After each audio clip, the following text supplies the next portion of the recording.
Our next poet is Martina Espada, and Martina is the author of several collections of poetry, including The Republic of Poetry, which was a finalist for the Pulitzer Prize, and Albanza New and Selected Poems, which received the Paterson Award for Sustained Literary Achievement and was named an American Library Association Notable Book of the Year.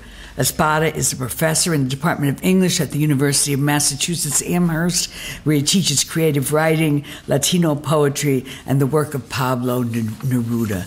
I want to say about Martin Espada that his work tells wonderful stories, but also reaches out to the world with compassionate hands. It's the only way I can think of to describe it. I think of a line from E. Cummings, "Nobody, not even the rain, has such small hands." And in a way, that's what Martin Espada does when he writes about the past, about memory, about the people who are lost and forgotten in the world. Let's welcome Martin Espada.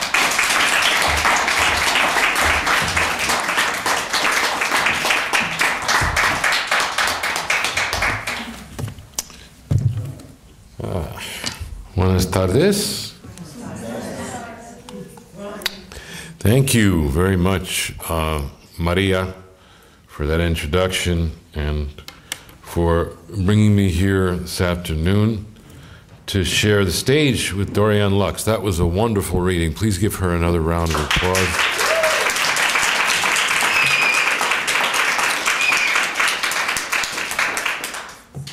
I'm going to be reading from the book that was a finalist for the Paterson Poetry Prize, The Trouble Ball.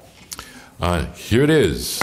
And I want to show it to you because that is my father, Frank Espada, who was 17 years old at the time this photograph was taken as he reared back to fire an imaginary fastball. My father, Frank Espada, was born in Utuado, Puerto Rico in 1930, and he loved baseball. And particularly, his heroes were the stars of the Negro Leagues, who came to Puerto Rico and played there, even though they were prohibited at the time from playing in the major leagues back in the United States. My father particularly loved Satchel Paige, the great pitcher, and is imitating him in this photograph. Well, my father came to this country in 1941, and one of the first things he did with his father was go to a baseball game at Ebbets Field in Brooklyn. Now, when we think of Ebbets Field in Brooklyn, we think of Jackie Robinson integrating Major League Baseball, but that happened in 1947. 6 years before, Ebbets Field and the Dodgers were just as segregated and racist as any other place, as my father and his father would discover to their everlasting regret. So this is a poem I think of as a baseball biography. It's called The Trouble Ball. The Trouble Ball, on the most literal level, refers to Satchel Paige's changeup. He named all his pitches. But on another level, it refers to the great trouble in this country of race. And the meaning of the phrase keeps changing throughout the poem, where the phrase serves as an epistrophe at the end of every stanza. So, The Trouble Ball for my father, Frank Espada. In 1941, my father saw his first big league ball game at Ebbets Field in Brooklyn. The Dodgers and the Cardinals. My father took his father's hand. When the umpires lumbered on the field, the band in the stands with a bass drum and trombone struck up a chorus of Three Blind Mice. The peanut vendor shook a cowbell and hollered. The home team raced across the diamond, and 30,000 people shouted all at once as if an army of liberation rolled down Bedford Avenue. My father shouted too. He wanted to see the trouble ball. On my father's island, there were hurricanes and tuberculosis, dissidents in jail, and baseball. The loudspeakers boomed, Satchel Paige pitching for the Brujos of Guayama. From the Negro Leagues, he brought the gifts of Baltasar the King. From a bench on the plaza, he told the secrets of 1,000 pitches. The trouble ball, the triple curve, the bat dodger, the midnight creeper, the slow gin fizz, the thoughtful stuff. Pancho Quimbre hit rainmakers for the Leones of Ponce. Satchel sat the outfielders in the grass to play poker, windmill 3 pitches to the plate, and Pancho spun around 3 times. He couldn't hit the trouble ball. At Ebbets Field, the first pitch echoed in the mitt of Mickey Owen, the catcher for the Dodgers who never let the ball escape his glove. A boy off the boat.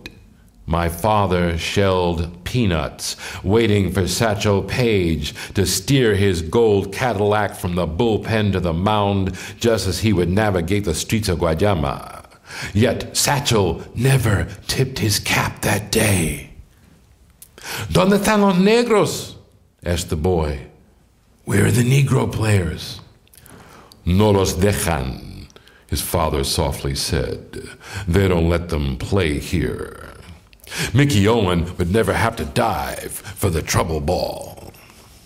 It was then that the only brown boy at Ebbets Field felt himself levitate above the grandstand and the diamond, another banner at the ball game. From up high he could see that everyone was white, and their whiteness was impossible, like snow in Puerto Rico, and just as silent. So he could not hear the cowbell or the trombone or the Dodger fans howling with glee at the bases loaded double. He understood why his father whispered in Spanish everybody in the stands might overhear the secret of the trouble ball. At Ebbets Field in 1941, the Dodgers met the Yankees in the World Series. Mickey Owen dropped the 3rd strike with 2 outs in the 9th inning of Game 4, flailing like a lobster in the grip of a laughing fisherman, and the Yankees stamped their spikes across the plate to win. Brooklyn, the borough of churches, prayed for his fumbling soul. This was the reason statues of the Virgin leaked tears, and the fathers of Brooklyn drank, not the banishment of Satchel Paige to double headers in Bismarck, North Dakota. There were no rosaries or boilermakers for the trouble ball. My father would return to baseball on 108th Street.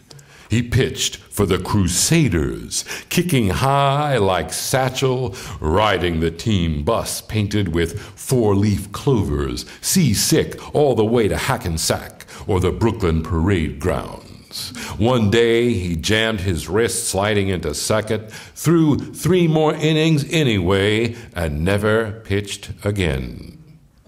He would return to Ebbets Field to court my mother.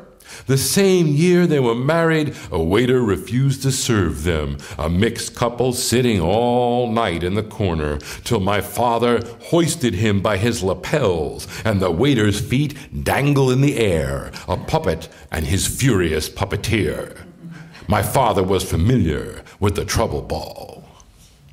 I was born in Brooklyn in 1957, when the Dodgers packed their duffel bags and left the city. A wrecking ball swung an uppercut into the face of Ebbets Field. I heard the stories, how my mother, lost in the circles and diamonds of her scorecard, never saw Jackie Robinson accelerate down the line to steal home. I wore my father's glove until the day I laid it down to lap the water from the fountain in the park. By the time I raised my head, it was gone like Ebbets Field. I walked slowly home. I had to tell my father I would never learn to catch the trouble ball. There was a sign below the scoreboard at Ebbets Field. Abe Stark, Brooklyn's leading clothier. Hit sign, win suit. Some people see that sign in dreams. They speak of ballparks as cathedrals, frame the pennants from the game where it began, Dodger blue and Cardinal red, and gaze upon the wall. My father, who remembers everything, remembers nothing of that dazzling day but this. ¿Dónde están los negros? No los dejan. His hair is white, and still the words are there, like the ghostly imprint of stitches on the forehead from a pitch that got away. It is forever 1941. It was the trouble ball.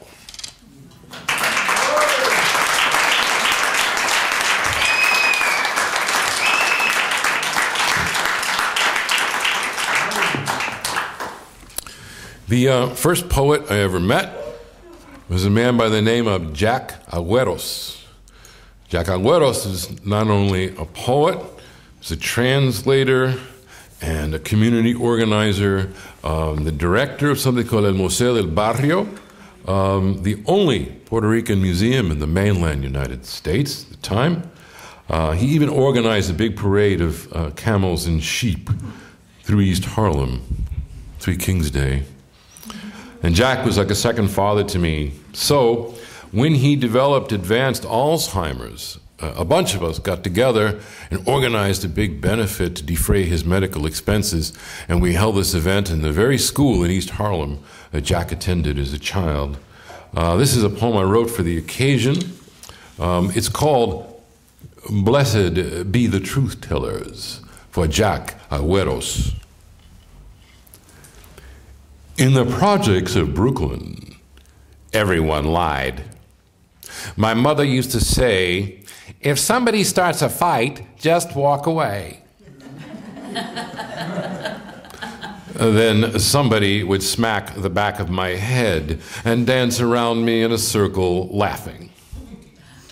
When I was 12, pus bubbled on my tonsils and everyone said, after the operation, you can have all the ice cream you want. I bragged about the deal. No longer would I chase the ice cream truck down the street, panting at the bells to catch Johnny the ice cream man, who allegedly sold heroin the color of vanilla from the same window. Then Jack, the truth teller, visited the projects. Jack, who herded real camels and sheep through the snow of East Harlem every Three Kings Day. Jack, who wrote sonnets of the jail cell and the racetrack and the boxing ring. Jack, who crossed his arms in a hunger strike until the mayor hired more Puerto Ricans. And Jack said, "You're going to get your tonsils out? Ay, bendito cuchifrito, Puerto Rico. That's gonna hurt."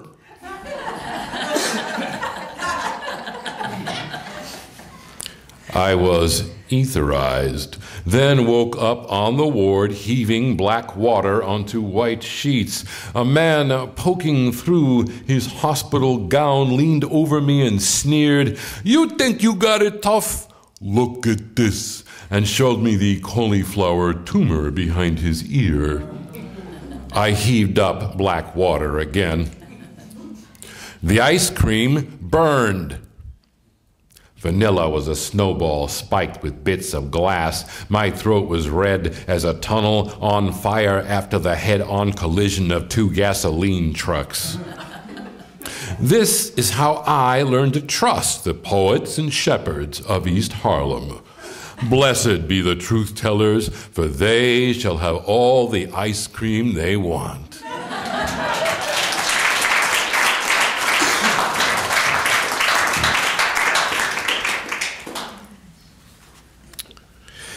And the first book of poems that ever belonged to me came from my father, who did not go to college. There were not books of poetry everywhere but for this one.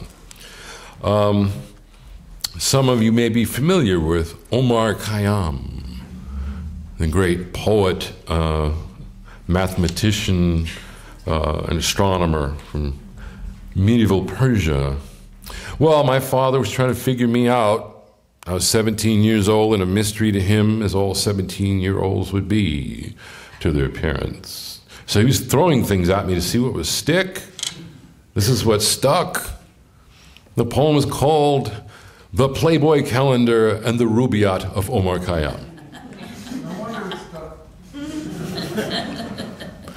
The year I graduated from high school, my father gave me a Playboy calendar and the Rubaiyat of Omar Khayyam.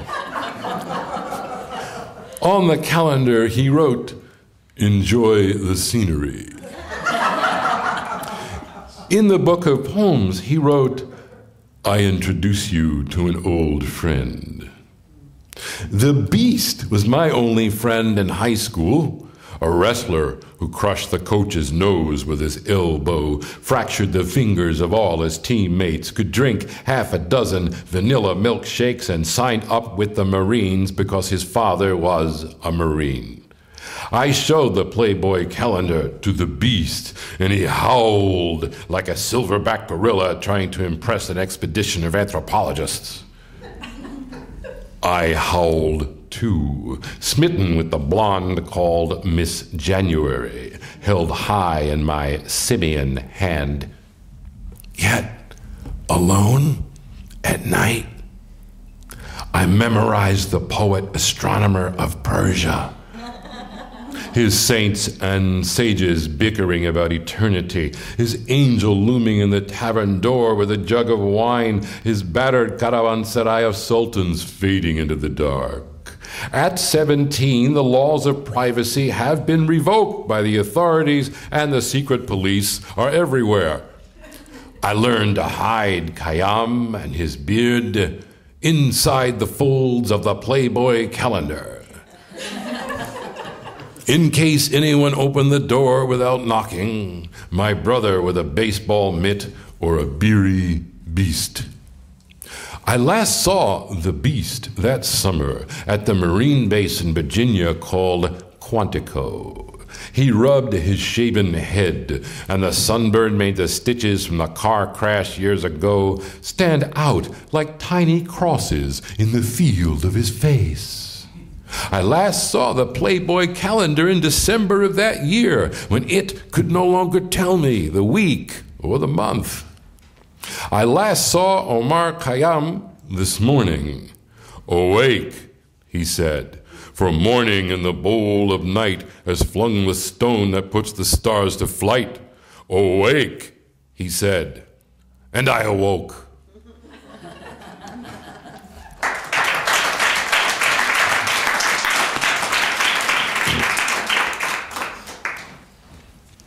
And right around that time, I got my first job. This is a poem all about that. And it's called "My Heart Kicked Like a Mouse in a Paper Bag."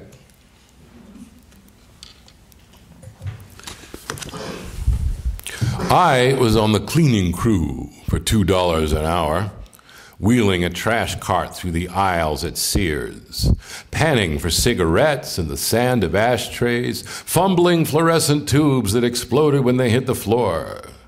I once removed the perfect turd from a urinal, fastidiously as an Egyptologist handling the scat of a pharaoh. Some of the janitor's boys were black men with white hair. The rest wore badges with missing letters in Spanish. We heard 4 bells and galloped across the store. The janitor sat all day in the boiler room reading Asian mail-order bride magazines. I was the boy who swam in trash. I dumped the carts into the compactor we dubbed the crusher, then leaped on the pile to pack it down. Sometimes I'd jump on the garbage and burst through like a skater too heavy for the ice on a frozen lake.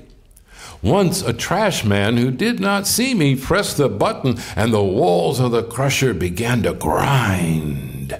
I yelled and the grinding stopped. The janitor never knew. He was masturbating in the boiler room. A stock boy handed me a paper bag one night as if it were the lunch he forgot to eat and punched out. The bag was alive. There was a mouse inside, kicking, caught sniffing around the crusher. Bewildered boy that I was, I called security. Department store cops who loitered at the loading dock, breath hot from smoking, hunting shoplifters and telling lies about the war. One of them said, "Where's the mouse?" When he clapped the bag in his hands, it popped. And the pop made me flinch, and the flinch made him slam the bag again, till the strawberry stain told me the interrogation was over. He flipped the bleeding sack at me and walked away. My heart kicked like a mouse in a paper bag. Today, I stomp on the trash behind the shed, packing it down for the barrels I steer into the road, gathering the cigarettes I do not smoke that float in the coffee I do not drink, satisfies the cleaning crew in me. I hear the 4 bells like a fighter with the same headache for 40 years. Sometimes I search the garbage with a flashlight for an unpaid bill, a bottle of pills, a lost letter, the perfect mouse to liberate.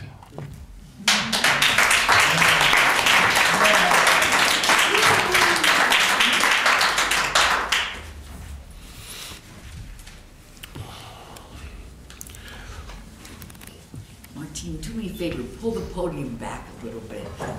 It looks to me... Am I about to plunge stage? I just don't want you to... No, you realize if I do that, you're going to have to name this room after me.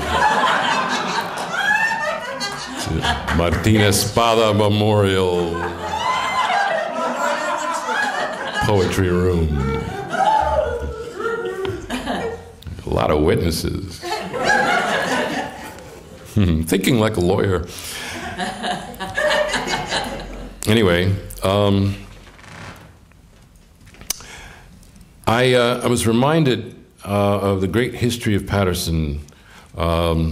Recently realized that this is the centenary of the 1913 Paterson Silk Strike. And we tend to forget that that was a strike by and for and all about immigrants. That was an immigrant strike. Many of the immigrants came from Italy. And of course, immigration remains the great civil rights or human rights issue in this country today. I wrote this next poem in response to many of the attitudes towards immigration in this country today. A little bit of Spanish in this poem. Corrido is a Mexican ballad. The phrase "quiero ver las fotos" is "I want to see the pictures." And finally, I refer to Zapata, Emiliano Zapata, the head of the 1910 revolution in Mexico. So this poem is called Isabel's Corrido, for Isabel. Francisca said, "Marry my sister so she can stay in the country." I had nothing else to do. I was 23 and always cold, skidding in cigarette coupon boots from lamppost to lamppost through January in Wisconsin. Francisca and Isabel washed bed sheets at the hotel, sweating in the humidity of the laundry room, conspiring in Spanish. I met her the next day. Isabel was 19, from a village where the elders spoke the language of the Aztecs. She would smile whenever the ice pellets of English clattered around her head. When the justice of the peace said, "You may kiss the bride," our lips brushed for the first and only time. The borrowed ring was too small, jammed into my knuckle. There were snapshots of the wedding and champagne in plastic cups. Francisca said, "The snapshots will be proof for immigration." We heard rumors of the interview. They would ask me the color of her underwear. They would ask her who rode on top. We invented answers and rehearsed our lines. We flipped through immigration forms at the kitchen table the way other couples shuffle cards for gin rummy. After every hand, I'd deal again. Isabel would say, "Quiero ver las fotos." She wanted to see the pictures of a wedding that happened but did not happen. Her face inexplicably happy. Me hoisting a green bottle dizzy after half a cup of champagne. Francisca said, she can sing corridos, songs of love and revolution from the land of Zapata. All night, Isabel sang corridos in a bar room where no one understood a word. I was the bouncer and her husband, so I hushed the squabbling drunks who blinked like tortoises in the sun. Her boyfriend and his beer cans never understood why she married me. Once he kicked the front door down and the blast shook the house as if a hand grenade detonated in the hallway. When the cops arrived, I was the translator, watching the sergeant, watching her, the inscrutable squaw from every Western he had ever seen, bare feet and long black hair. We lived behind a broken door. We lived in a city hidden from the city. When her headaches began, no one called a doctor. When she disappeared for days, no one called the police. When we rehearsed the questions for immigration, Isabel would squint and smile. "Quiero ver las fotos," she would say. The interview was canceled, like a play on opening night shut down when the actors are too drunk to take the stage. After she left, I found her crayon drawing of a bluebird tacked to the bedroom wall. I left, too, and did not think of Isabel again until the night Francisca called to say, "Your wife is dead." Something was growing in her brain. I imagined my wife, who was not my wife, who never slept beside me, sleeping in the ground, wondered if my name was carved into the cross above her head. No epitaph and no corrido, another ghost in a riot of ghosts evaporating from the skin of dead Mexicans who staggered for days without water through the desert. 30 years ago, a girl from the land of Zapata kissed me once on the lips and died with my name nailed to hers like a broken door. I kept a snapshot of the wedding. Yesterday, it washed ashore on my desk. There was a conspiracy to commit a crime. This is my confession. I'd do it again.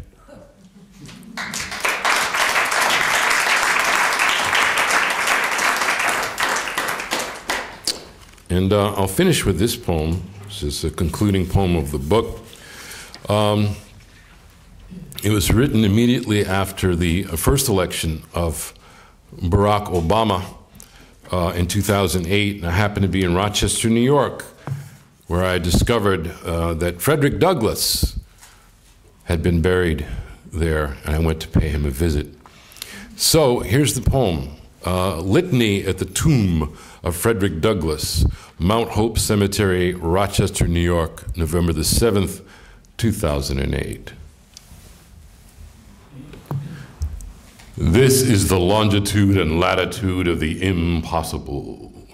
This is the epicenter of the unthinkable. This is the crossroads of the unimaginable. The tomb of Frederick Douglass, 3 days after the election. This is a world spinning away from the gravity of centuries where the grave of a fugitive slave has become an altar. This is the tomb of a man born as chattel who taught himself to read in secret, scraping the letters in his name with chalk on wood. Now, on the anvil flat stone, a campaign button fills the O in Douglas. The button says, Obama. This is the tomb of a man in chains who left his fingerprints on the slave breaker's throat so the whip would never carve his back again. Now a labor union t-shirt drapes itself across the stone offered up by a nurse a janitor, a bus driver. A sticker on the sleeve says, "I voted today." This is the tomb of a man who rolled his call to arms off the press, peering through spectacles at the abolitionist headline. Now a newspaper spreads above his dates of birth and death. The headline says, "Obama wins." This is the stillness at the heart of the storm that began in the body of the first slave dragged aboard the first ship to America. Yellow leaves descend in waves, and the newspaper flutters on the tomb, like the sails Douglas saw on the bay, like the eyes of a slave closing to watch himself escape with the tide. Believers in spirits would see the pages trembling on the stone and say, "Look how the slave boy teaches himself to read." I say a prayer, the first in years, that here we bury what we call the impossible, the unthinkable, the unimaginable, now and forever. Amen. Well, what I would say to people who live in the cities of this nation who are struggling these days, that one way of defending yourself in this economy, one way of defending yourself in this culture is the power of the word. And whether you use that power as a poet, whether you use that power to write letters to your landlord, whether you use that power to write a leaflet and pass it out at a protest, no matter how you use that power, the word enables you to defend yourself against a society that is hostile to people in the cities who are struggling and who need a break. So read, write, think, the power of the word, because it can save you. Thank you.